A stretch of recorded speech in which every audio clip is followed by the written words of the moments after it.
And this might be a familiar scenario to you. Started working on a project a while ago where we're importing hundreds of text files and new data is being added every month. As time goes on, it's taking more and more storage space, and I need to be able to share that data with other developers.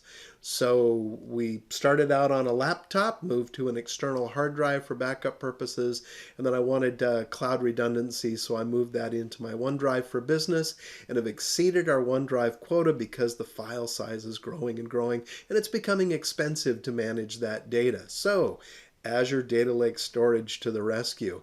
Here you can see in my Azure portal that I've configured a storage service or a storage account for Azure Data Lake Storage, and there are lots of options here. I can manage the performance level for my storage account. I can enable secure transfer so that I can encrypt that data and protect it for security purposes. I can also designate whether I want hot or cool storage, which means that am I just storing this data for archive purposes, or do I need quick access to it on the fly?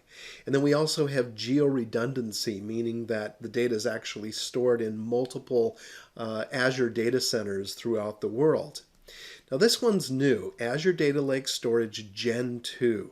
So the Gen 2 option allows you to provide hierarchical descriptions over your data, and you can also define referential constraints over files, treating them to some degree like a relational database.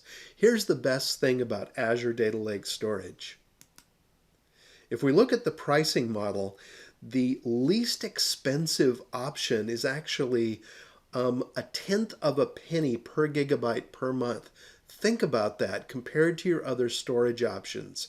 You get the peace of mind of storing your data in the cloud, where it's always going to be there, for as little as a tenth of a penny a month. And then depending on options that you choose, the price goes up from there, but still very affordable. So that's it. Think about putting your data in Azure Data Lake Storage, where you can access it from a variety of different Azure services. You can always get to those files and move them back to another storage mechanism later on. And check out these links for training and other resources.